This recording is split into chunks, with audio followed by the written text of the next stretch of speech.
Everything I got, I worked for it. He's wearing shoes that he didn't work for. That's huge.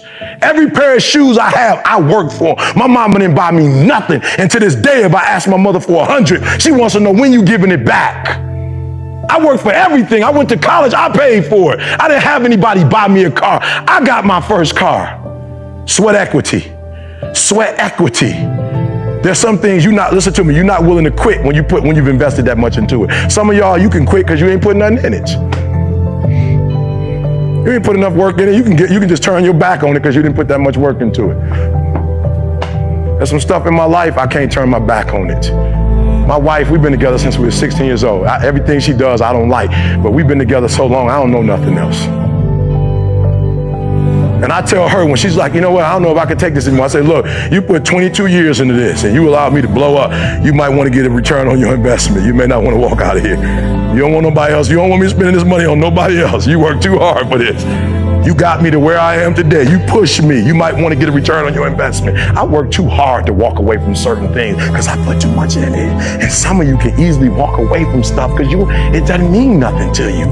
But if this company means something to you, if this opportunity means something to you, you wouldn't quit and you wouldn't give up and you wouldn't give in. Not just for yourself, you wouldn't do it because of the opportunity they gave you and you want to pay them back.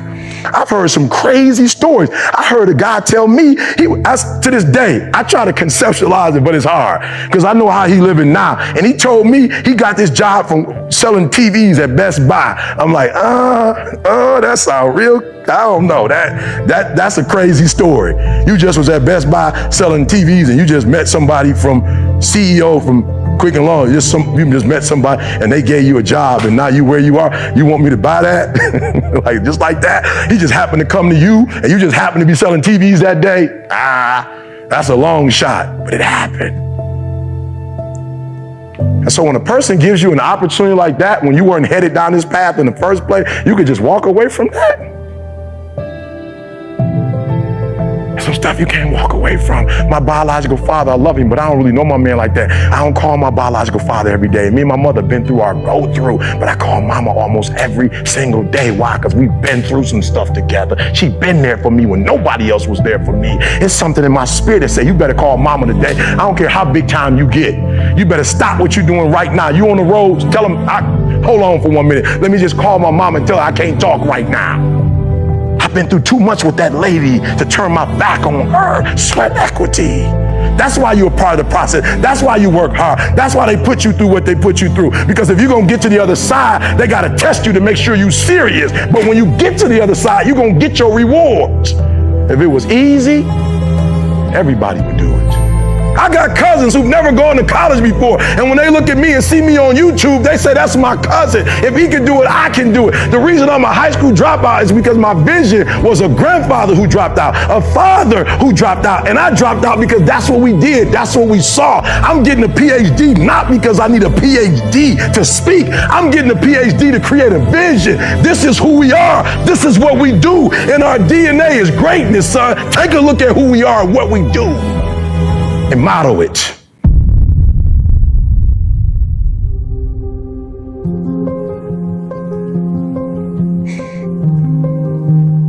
I'm not doing this for a car. I'm not doing this for a house. I'm not doing this to pay no bills. I'm doing this to change lives. And guess what?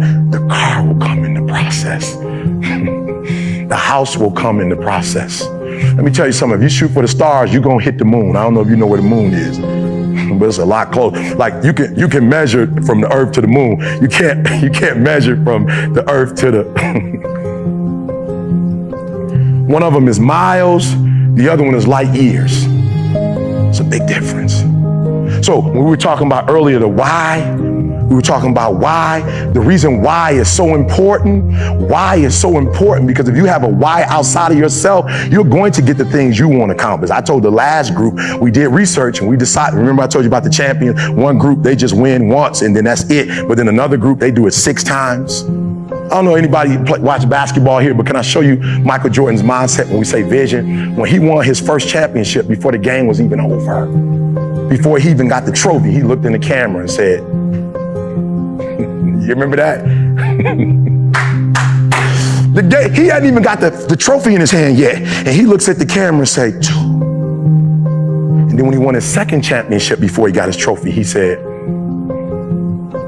I just want every other basketball player out there that's thinking he's gonna win the championship, I wanna make it clear that as long as I'm in here and I'm going to championship, it's not gonna happen. 3, some of the greatest players that ever played in the game never got a championship, unfortunately, because they played when MJ played. And let me tell you why. It wasn't for championships. I don't know if you heard MJ's speech when he won when he was in the Hall of Fame. I don't know if you heard the speech. He won Olympics. He had become the biggest face in the world. And it's one person he mentioned. After all those years of being great, it's one person he mentioned at the Hall of Fame. Who was that one person? No, not his dad that died. He didn't start there, but that was great. Mom, he loved his mom, but that wasn't the person. We assumed that they would do that. There was one person that he mentioned that we wouldn't even assume that he would have mentioned. Somebody he played with close. Phil Jackson close. Can you say it again? The coach that cut him. The coach that cut him. Mike was still thinking about the coach that cut him after 6 championships. This guy cut you back in the day before your career even started. And Mike said, I want to make an acknowledgement. I got to acknowledge one person. I got to acknowledge him. Go back and watch. Mike, I got this one person I got to talk about. The guy that cut me. Why? Because he gave me my why. He gave me my reason. You will not, whatever it is you want, you will not get it until you refuse to quit. It does not come until you've given everything that you have. Right? Okay, so I'll tell you a quick story. Michigan State University. I've got this young lady who comes to me, right? She wants to be in the College of Business. So she comes to me, I think you need a 3.2, 3.3. She comes to me like a 3.1. She's just missing it. She's in tears. She's like, Eric, you don't know where I come from. I'm not gonna be able to get in the College of Business. And so I'm listening to her, and then she gets to a point where she starts to cry, right? Uncontrollably. She's in the room crying. She's just going through it. And I stop her and say, look, no disrespect, I'm not trying to be insensitive, but the crying is not the standard. The 3.2 is the standard. So if you go in there with tears, they're not gonna let you into the College of Business. What you need is a 3.2. Right now you have a 3.08. You need to bring your credits up a little bit. And so I continued to tell her, listen to me very closely. You're crying, you're hurt. At the end of the crying and the hurt, don't give me a story. I don't need a story. At the end of it, I need you to get a reward. You already crying. You already wasted so many hours to get to this point in your sophomore year. Your parents have already paid money. You've already sacrificed parties. You've already given up sports. You've already given up a whole lot of stuff. You put 2 years into Michigan State University, and now you're about to cry and give up. You're about to cry and go home. If you were going to quit, you should have quit before you started. You don't come this far. You don't invest this much time. You don't invest this much energy to give up. Let me tell you something. A lot of times I do the right thing. I don't do the right thing because I'm a good person. Sometimes I do the right thing because I put up it took me 20 years to get to where I am now. And you think I'm about to blow 20 years off of a little fun?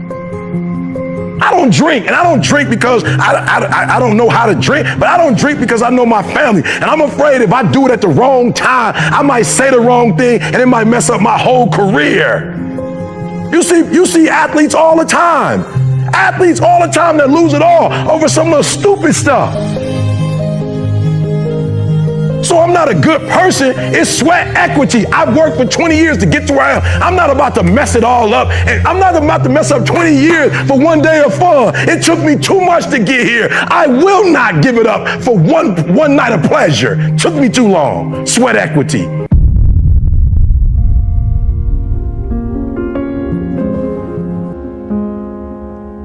If you are inspired by this video, like, share, subscribe to this channel, and follow our Lessons of Life series for more inspiring experience.